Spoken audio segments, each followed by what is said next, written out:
Hello everyone, welcome to our channel. आज हम इस वीडियो के अंदर डिस्कस करेंगे आपके most expected questions of biology for your TET exam. ठीक है, तो आपके टेट एग्जाम के अंदर जो आपके बायोलॉजी के क्वेश्चंस हैं, वो जो इंपॉर्टेंट सेक्शंस हैं, वो मैं आज आपके साथ डिस्कस करूंगी। आज हम डिस्कस करेंगे कुछ क्वेश्चंस जो आपके पूरी बायोलॉजी से है ना, जो बहुत इंपॉर्टेंट है। कुछ ऐसे पॉइंट्स हैं, कुछ ऐसे क्वेश्चंस हैं जो बहुत ज्यादा रेलिवेंट होते हैं, क्योंकि हमको एग्जाम के अंदर ऑब्वियसली एक पैटर्न आप पीवाईक्यू से उठाते हैं। आप उस पैटर्न को एनालाइज करते हैं और एनालाइज करने के बाद हमें ये चीज पता चलती है कि कौन से क्वेश्चन हैं उसके अंदर रेलिवेंट है, कौन से क्वेश्चन है या कौन सा आपका ऐसा एरिया है जो आपको बहुत डिटेल में करना है। आपको उसमें थोड़ा सा कंसेप्चुअल जो है वो कौन से ऐसे कंसेप्ट हैं जिनको आपको बहुत ज्यादा अच्छे से करना है। तो वो सारी चीजें करने के बाद हम निकालते हैं most expected questions. So these are your most expected questions of biology, जो हम बात करेंगे फॉर द एग्जाम। एग्जाम का नाम है आपका टेट एग्जाम। ठीक है, तो let us start. The very first question is, when a foreign body enter into blood circulatory system, है ना, तो यहाँ पे enter आना था। when a foreign body enters into the blood circulatory system, the reaction is started by। ठीक है, तो यानी कि एक फॉरेन पार्टिकल जब आपकी बॉडी के अंदर एंटर कर रहा है, तो सबसे पहले जो ब्लड सर्कुलेटरी सिस्टम है ना, यानी ब्लड के अंदर सबसे पहले जब आपका एंटीजन या sorry not antigen, it's a foreign particle, जब वो एंटर करता है तो रिएक्शन जो होती है वो सबसे पहले ऐसा कौन सी पार्ट है जो ब्लड का जो रिएक्ट करता है। ठीक है, तो the answer is your WBC, that is white blood sales. ठीक है, व्हाइट ब्लड सेल्स जो है वो आपके क्या करते हैं, कंप्लीट आपके सबसे पहले जो है वो दे स्टार्ट रिएक्टिंग। ठीक है, तो आपका they are started by the white blood cells and they are also called as the soldiers of the body या blood. They are also called as soldiers, है ना, and they are also called as lymphocytes. Lymphocytes और leucocytes, lymphocytes तो WBC के अंदर होते हैं and they are also called as leucocytes. So they are called as your WBCs. Next question is, the muscle when separates the right side, which separates the right side and left side of heart। Heart के अंदर muscle बतानी है ना, heart के अंदर वो ऐसी कौन सी मसल है जो सेपरेट करती है लेफ्ट और उसको। The answer is your C, that is septum. तो सेप्टम क्या है, अ वॉल ऑफ मसल्स है आपकी, जिसको आप सेप्टम कहते हो। It separates the left and the right atricle या आर्ट्रियम, है ना, और राइट और लेफ्ट वेंट्रिकल्स को भी। लेफ्ट राइट आर्ट्रिकल और लेफ्ट राइट वेंट्रिकल्स के अंदर आपकी होती है septum. So this septum is the correct answer. Next one is, what is the pH value range of human blood. Human blood का सबसे पहले तो आप ये देखिए कि वो क्या होता है, it is alkaline, that is why सारे ऑप्शन जो है वो 7 से ऊपर है। ठीक है, एल्कलाइन है, और एल्कलाइन ये किसकी वजह से होता है, वो आप मुझे वो भी बताना कि जो ब्लड है why it is alkaline. It is alkaline due to the presence of what. तो आप मुझे कमेंट बॉक्स में बताएंगे जो भी टेट के लिए प्रिपेयर कर रहे हैं, due to the presence of what. ऐसा कौन सा एलिमेंट है, ऐसा कौन सी चीज है, ऐसा कौन सा आप बोल सकते हो न्यूट्रिएंट है, या ऐसे कौन सा फैक्टर है जिसकी वजह से जो आपका ब्लड है that is alkaline in nature. तो आपको ये बताना है मुझे, ठीक है, कि उसके एल्कलाइन जो है वो white is alkaline. So the pH range कितनी होती है ह्यूमन ब्लड की, इट इज योर 7.35 टू 7.45। ठीक है, सो दिस इज दी, ये स्लाइटली बेसिक होता है आपका। ठीक है, जो मेंटेन करता है आपका ब्लड क्लोज टू 7.40। आपको मुझे बताना है कि ये जो ब्लड है why it is alkaline, why not acidic. और अगर ऑब्वियसली एल्कलाइन है तो कोई रीजन होगा ना, तो वो रीजन आपको मुझे कमेंट बॉक्स में बताना है। Okay, the main function of haemoglobin is, haemoglobin basically करता क्या है। सबसे पहले ये देखो कि हीमोग्लोबिन कहाँ प्रेजेंट होता है, आरबीसी से, ब्लड में होता है। ठीक है, और red blood cells, it contains a pigment called as haemoglobin. So it is a pigment. ठीक है, हीमोग्लोबिन, और बेसिकली हीमोग्लोबिन करता क्या है, it is basically the carrier of, और इट कैरीज द ऑक्सीजन। ये आपका बेसिकली ऑक्सीजन कैरी करता है। इसका आंसर बनेगा A, that is carries the oxygen. So this is your haemoglobin का मेन फंक्शन।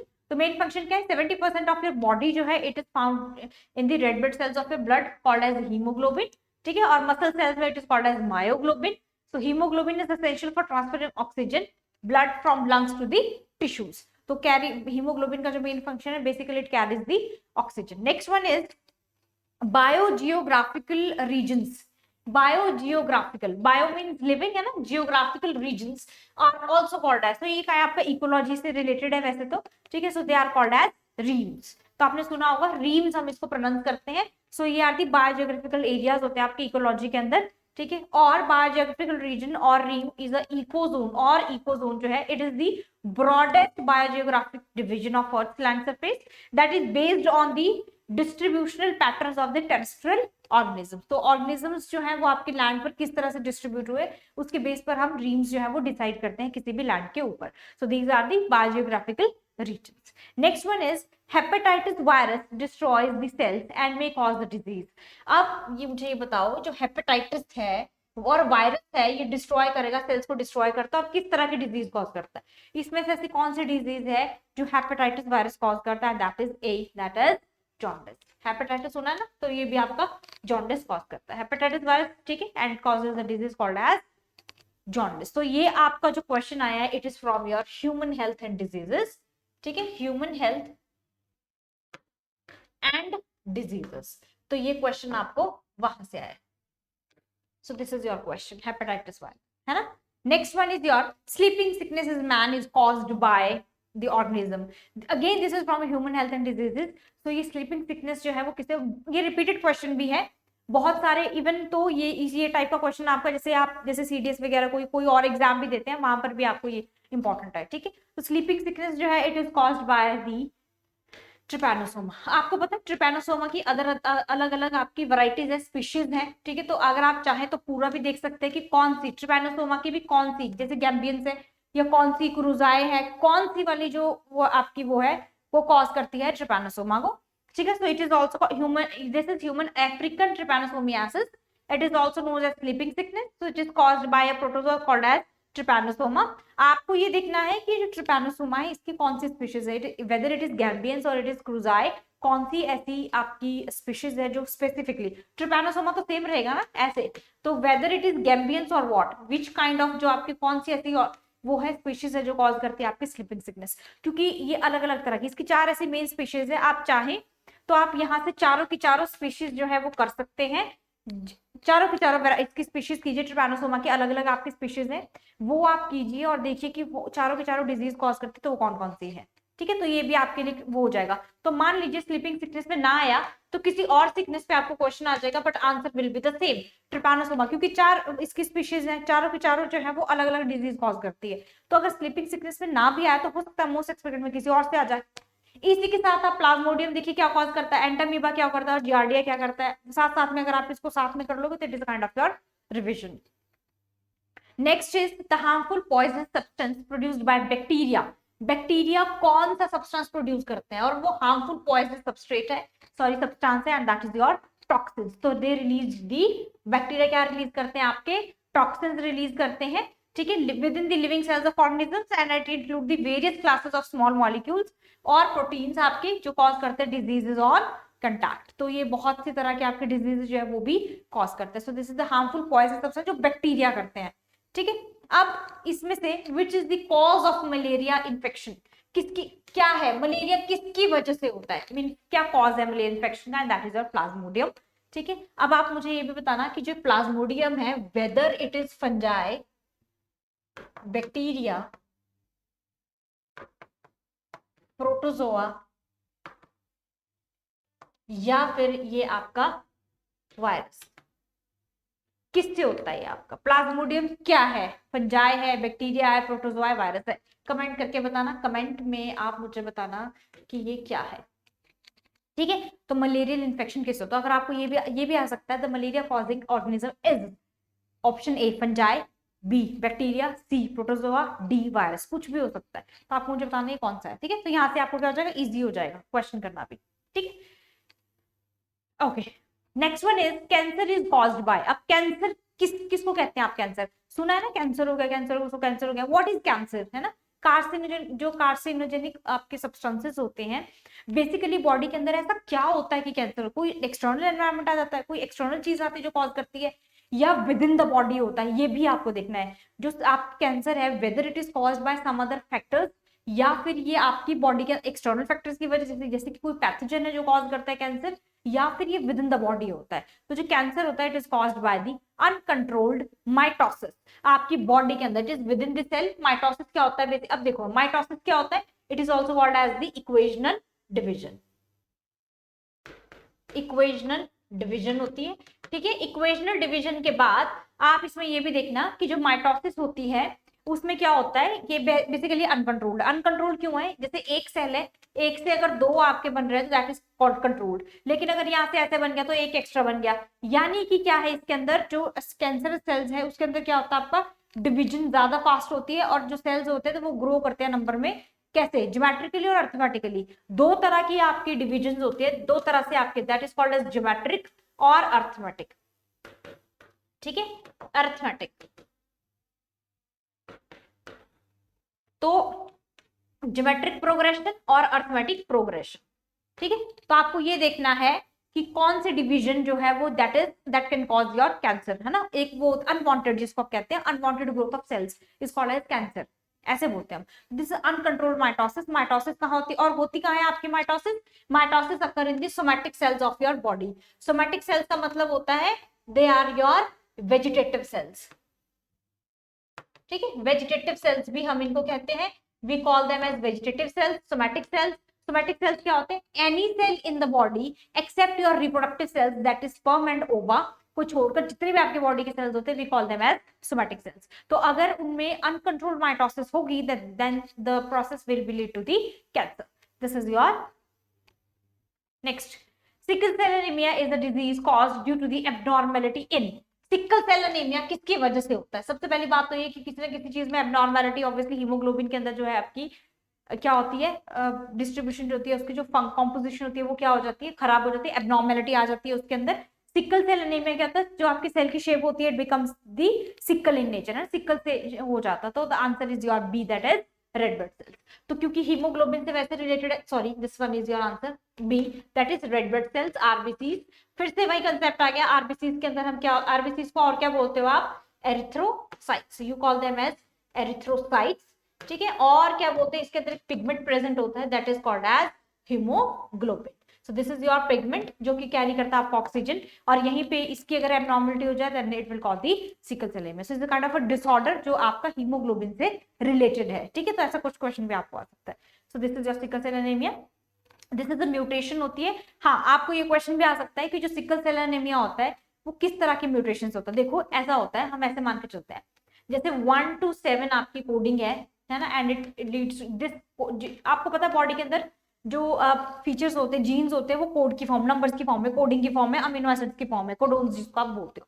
ठीक है, तो 6th पोजीशन पे जो आपका वो होता है ग्वानिन होता है, ऐसे होता है ना, ग्वानिन जो होता है it is replaced by the amino acid called as valine, जिसकी वजह से जो सेल की शेप है that become the sickle in nature. तो ये क्वेश्चन भी बनता है कि कौन सी पोजीशन, 6th पोजीशन पे होता है। ठीक है, और 6th पोजीशन पे आपको ग्वानिन जो है इट हैज बीन रिप्लेस्ड, और it is replaced by the amino acid called as valine, जिसकी वजह से आपका सिकल सेल एनीमिया की फॉर्मेशन होती है। So this is another kind of a question and it is from your class 12th। ठीक है, रेफरेंस बता देती हूँ, क्लास 12th में जब आप ये आरबीसीज वगैरह करते हो, वहाँ क्लास 12th या क्लास 11th में से, है ना, यानी ये एनसीईआरटी से 11th और 12th में से आपको एक क्वेश्चन आया है। Diphtheria disease is caused by, so this is by the coronium bacterium diphtheria. ठीक है, ये आपका सीरियस इन्फेक्शन है that is caused by strain of bacteria called coronium bacterium that make it poisonous, और ऑब्वियसली टॉक्सिन होगा तो poison create करता है। Next question is when a disease break out, है ना, ये देखना क्वेश्चन, अगर एक डिजीज ब्रेक आउट हुई है ना and it spread from one place to another affecting large number of peoples, तो उसको आप क्या बोलते हो? एडेमिक, एपिडेमिक, एंडेमिक या sporadic. So it is called as epidemic. Large number of peoples में जब पॉपुलेशन में स्प्रेड हो जाती है we call it as epidemic. Now you have to select the correct statement about the active and passive immunity. This is from your immunology. Immunology से question है, आपको इसके अंदर बताना है एक्टिव और पैसिव इम्यूनिटी से आपको कैसे इसको करना है। So these are the your vaccination पे आपको क्वेश्चन है। ठीक है, तो पहला है the vaccination is an example of introduction of passive immunity. मतलब जो आप वैक्सीनेशन लेते हो वो आपका एग्जाम्पल है किसका? पैसिव इम्यूनिटी का। आपको की टर्म्स निकालने हैं ना, तो पैसिव इम्यूनिटी का into the body, whether it is correct और नॉट, ये आपको देखना है। Okay, active and passive humoral immunity are both mechanisms of adaptive immunity. Adaptive immunity से लिया गया है दैट यूजेस द एंटीबायोटिक्स, है ना, दोनों में एंटीबॉडीज का यूज होता है। दूसरा ऑप्शन ये है। तीसरा आपका है immunological memory is established by passive immunization, है ना, अगर पैसिव आप इम्यूनाइजेशन लेते हो तो आपकी जो ये है इम्यूनोलॉजी मेमोरी है वो शार्प हो जाती है। ठीक है जी। उसके बाद नेक्स्ट क्वेश्चन है, the antibodies utilized in active immunity में they are acquired from another organisms. तो हम उसको अनदर ऑर्गेनिज्म से लेते हैं। अब इसके की टर्म्स देख लो कि वैक्सीनेशन जो है वो एक्टिव पैसिव है ना, एक्टिव और पैसिव एंटीबॉडीज। तो आपको क्या लगता है इसमें से करेक्ट स्टेटमेंट कौन सी होगी? The answer is your B, that is active and passive humoral. जितनी भी ह्यूमोरल इम्यूनिटी है, they are both mechanisms of adaptive immunity that uses antibody. चाहे एक्टिव हो चाहे पैसिव हो, एक हम एक्वायर करते हैं और एक हमें हमारी बॉडी खुद बनाती है ना। तो एक हमारी बॉडी ने खुद कर लिया, एक हम वैक्सीनेशन से लेते हैं। कहने का मतलब ये है। तो एक जो वैक्सीनेशन से आ रही, चाहे आप वैक्सीनेशन ले रहे हो, चाहे आप कुछ भी ले रहे हो, चाहे आप एंटीबायोटिक्स खा, चाहे आपकी बॉडी फंक्शन कर रही है, एक चीज कॉमन है और वो क्या है? That is the use of antibodies. चाहे आपकी बॉडी खुद बना रही है, चाहे आप किसी और से ले रहे हो, एक्सटर्नल फैक्टर से ले रहे हो, बन तो एंटीबॉडीज ही रही है। तो एंटीबॉडीज जो है they are the main factors behind your this active and passive immunity. Next question is innate immune system defence includes, है ना। इनेट का मतलब क्या होता है? इनेट इम्यून सिस्टम क्या क्या कैरी करता है? It carries your phagocytosis. Phagocytosis क्या? एनगल्फिंग करना, एनगल्फ करना।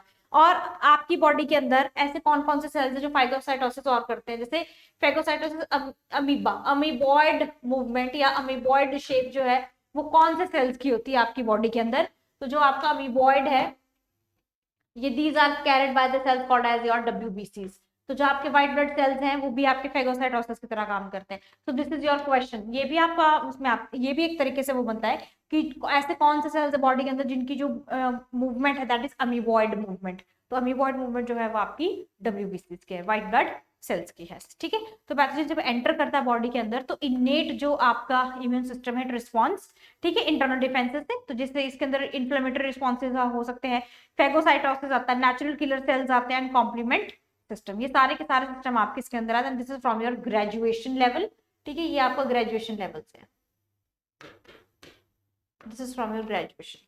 थोड़ा सा आपका ब्रॉडर टर्म आ गया इम्यूनोलॉजी के अंदर। ठीक है जी। इसके बाद आपका क्वेश्चन आता है प्लाज्मोडियम। अब बताओ प्लाज्मोडियम क्या है? प्लाज्मोडियम सिम्बायोट है, पैरासाइट है, स्पोरोफाइट है, या सॉरी सेप्रोफाइट है, ये क्या है? It is that is your parasite. It functions like a parasite. Plasmodium जो है वो एक पैरासिटिक प्रोटोजोन जो है ऑफ स्पोरोजोन सब क्लासेस है आपका किसके अंदर, और ये आते हैं किसके अंदर? प्लाज्मोडियम स्पोरोजोइट्स वगैरह किसके अंदर आते हैं? ये भी बताओ। ये जो प्लाज्मोडियम है ना, स्पोरोजोइट प्रोटोजोआ है, ये प्रोटोजोआ किसके अंदर आता है? Protozoa is classified under protozoans कौन से किंगडम के अंदर आते हैं? किंगडम बताना है आपको, किंगडम डिवीजन जो भी आपको लग रहा है किसके अंदर ही आता है ये भी आपको बताना है। ठीक है जी। Next is your the kingdom protista is primarily made up of the organisms that are protista के अंदर। ये है आपका 5 किंगडम और बायोलॉजिकल क्लासिफिकेशन से आपका क्वेश्चन है। आपको इसके अंदर बताना है कि आपका जो ये है प्रोटिस्टा है वो आपका कौन सी इससे बना होता है, ऑर्गेनिजम्स किस तरह के होता है। बायोलॉजिकल क्लासिफिकेशन से क्वेश्चन है आपका। तो इसके जो ऑर्गेनिजम्स होते हैं वो कैसे होते हैं? Whether they are eukaryotic single cell, prokaryotic single cell, prokaryotic multicell या यूकैरियोटिक मल्टीसेल। देखो किंगडम कौन सा है? प्रोटिस्टा, यानी सेकंड किंगडम है after your Monera kingdom. Monera कैसा होता है? प्रोकैरियोटिक सिंगल सेल, ये नहीं हो सकता। प्रोकैरियोटिक मल्टीसेलर जैसा कोई चीज होती नहीं है क्योंकि ये तो मोनेरा है। ठीक है। यूकैरियोटिक मल्टीसेलर नहीं जी, मल्टीसेलर ये तो एनिमेलिया से वहां से शुरू होता है। Answer is your D, that is eukaryotic and single cell. So this is the unique feature इसका प्रोटिस्टा का। So all are this. ठीक है। तो प्रोटिस्टा के अंदर आप क्या क्या पढ़ते हो? प्रोटिस्टा के अंदर आप पढ़ते हो स्लाइम मोल्ड्स, और क्या पढ़ते हो प्रोटिस्टा के अंदर? यूग्लिना। ठीक है। ये सारी चीजें प्रोटोजोआज ये सब आप इसके अंदर पढ़ते हो, प्रोटिस्टा के अंदर पढ़ते हो। ठीक है। Okay, which one of the following has a bilateral symmetry in its body organization? ठीक है। बायलेटरल सिमेट्री, दो हाफ्स में बायलेटरल सिमेट्री बॉडी ऑर्गेनाइजेशन में किसके पास होती है? ठीक है। सो दिस इज सी एनिमोनेरिस इश्मस और आपका ये है एस्टियरास। तो आंसर इज एस्टियरास। ठीक है। ये आपका एनिमल क्लासिफिकेशन से है। ठीक है। ये जनरल कैरेक्टर्स है, एनिमल क्लासिफिकेशन से है, and it is from your general characters. ठीक है। Only at a larval stage पे होती है, 5 फोल्ड सिमेट्री होती है। ठीक है जी। और एडल्ट में नेरिस जो है it does not possess any symmetry element in their body. तो आपको यहाँ से पता चल गया नेरिस के पास कोई बायलेटरल या कोई बॉडी सिमेट्री तो होती नहीं है। आपको सिर्फ ये नहीं करना है कि आपको यहाँ 20 क्वेश्चन दिख गए और आपने वो 20 के 20 सॉल्व किया और आपका हो गया। आपको जो क्वेश्चन के अंदर ऑप्शंस हैं वो भी कहीं ना कहीं एक तरह से अलग से क्वेश्चन में बना सकते हैं। उनके फीचर्स वो अलग से अपने आप में एक टॉपिक है। मैं हर बार हर वीडियो में ये चीज कहती हूँ। अगर आपको मान लीजिए यहाँ पर ये सी एनीमोन आया तो it is a different topic, ये भी तो आपका टॉपिक है। आपको पता होना चाहिए सी एनीमोन किसके अंदर क्लासिफाइड है और इसके जनरल कैरेक्टर्स या जनरल फीचर्स इसके सी एनीमोन के क्या क्या है, वो अगर आपको पता होंगे तो मान लो आपको कोई सी एनीमोन से क्वेश्चन आ गया, फिर क्या करोगे। अब इससे इजी है कि कह रहा यहाँ पर है तो आप इसको रिवाइज करो तो आपके लिए अलग से टॉपिक बन गया। ठीक है, तो आप ऐसे भी इसको कर सकते हो। ठीक है, next one is in which phylum nerve cells are found but nerves are absent. Nerve cells तो होते हैं लेकिन नर्व्स एब्सेंट होती है, तो that answer is your coelenterates. तो सिलेंट्रेटा जो पॉरीफेरा के बाद जो आते हैं आपके, दिस इज योर सिलेंट्रेट्स, है ना। तो सिलेंट्रेट्स के नर्व सेल्स तो मिलते हैं लेकिन वहां पर नर्व्स जो होती है they are absent. So this is your unique feature. Obviously ये सिलेंट्रेट का होगा। स्पॉन्जेस के अंदर, पॉरीफेरा के अंदर आप क्या पढ़ते हो, स्पॉन्जेस में भी, है ना, और स्पॉन्जेस एंड आप इसके अंदर स्पॉन्जेस के अंदर साइकन पढ़ते हो। ठीक है, फिर आप सिलेंट्रेट्स के अंदर पढ़ोगे कुछ प्लैटीहेल्मिन्थ्स है और नेमाटोहेल्मिन्थ्स है। ये सारे के सारे आपको डिटेल में, एटलीस्ट इतना डिटेल तो, डिटेल मतलब बहुत डेप्थ में नहीं, पर detail in terms of your characters. आपको बेसिकली इनके कैरेक्टर्स या इनके फीचर्स तो पता होने चाहिए, क्योंकि characters features with example. Examples are mandatory, बिना एग्जाम्पल्स के आप इनको सॉल्व नहीं कर सकते। तो आपको इनका एग्जाम्पल भी सॉल्व करना, विद एग्जाम्पल्स भी आप इनको कर सकते हो। एग्जाम्पल के बेस पे ही आपको इसके अंदर क्वेश्चन आएगा। Next is your the non vascular land plants. अब देखो बहुत सी चीजें कॉमन है इसके अंदर। देखो क्या क्या की टर्म्स है। नॉन वास्कुलर यानी कि उसके अंदर जाइलम और फ्लोएम नहीं है। लैंड प्लांट्स का मतलब है दे आर टेरेस्ट्रियल भी हैं, वो are included in the group. अब आपने देखना है कि ऐसे कौन से प्लांट्स हैं जिनके अंदर आपका जाइलम फ्लोएम नहीं है। Thallophyta, bryophyta, tracheophyta and pteridophyta. आपको ध्यान रखना है कि नॉन वास्कुलर है। The answer is your bryophytes, they are called as amphibian kingdoms.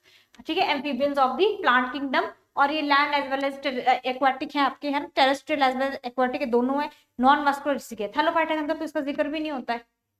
ठीक है, और टेरेस्ट्रियल नहीं है, वो एक्वाटिक है। टेरिडोफाइटा तो फर्न प्लांट है तो वैसे नहीं होता। ट्रैकियोफाइटा भी नहीं हो सकता। Answer is your bryophyta. So bryophytes non vascular plants है, ठीक, collectively called as bryophytes. Bryophytes के अंदर आपकी, और देखो ब्रायोफाइट्स के अंदर क्या आता है आपका, लीवर वर्ड्स, हॉर्न वर्ड्स, है ना, ये आते हैं आपके इसके अंदर। So they are also called as your the amphibians of the plant kingdom as they live on both land as well as in water. तो ये आपका मेन इंपॉर्टेंट फीचर बन गया इसका भी। ठीक है जी, तो ये आपके कुछ क्वेश्चंस हैं जो आपके टेट एग्जाम के लिए इंपॉर्टेंट है। नेक्स्ट क्वेश्चंस भी हम लेकर आएंगे। आपको क्या करना है, मैं फिर से कह रही हूँ, आपको सिर्फ ये रिलाई नहीं करना है कि यहाँ पर कुछ क्वेश्चन है आप उनको सॉल्व किए, वो क्वेश्चन पेपर में आएंगे नहीं। Obviously they are most expected. यहाँ से आपको वो चीजें बन सकती हैं जहां से आपको क्वेश्चन आ सकता है, वो तो है ही। ठीक है, साथ में आपको क्या करना है कि जो आपको ऑप्शंस दिए जाते हैं आप उसको टॉपिक्स को भी कर लोगे तो भी आपके वो टॉपिक कवर। मैं हर वीडियो में यही चीज कहती हूँ क्योंकि that is very important. It is not about कि आपने जो पढ़ा है वो आपने कितना पढ़ा है, इट इज अबाउट जो आपने पढ़ा है वो कितना आप एग्जीक्यूट कर पाते हैं और आप कितना उस चीज को रिटेन कर पाते हैं। तो मेहनत सारे करते हैं ऐसी बात नहीं है। रिवीजन के टाइम पीरियड पर जितने आप एमसीक्यू सॉल्व करेंगे उतना ज्यादा आपके लिए अच्छा होगा और उतनी ज्यादा आपकी क्लैरिटी होती रहेगी, उतने ज्यादा आपके कंसेप्ट क्लियर होते रहेंगे। तो जितना पढ़ रहे हो that is good, very good. अगर आप पढ़ रहे हो दैट इज वेरी गुड, है ना। अगर आप मेहनत करो दैट इज ऑल गुड।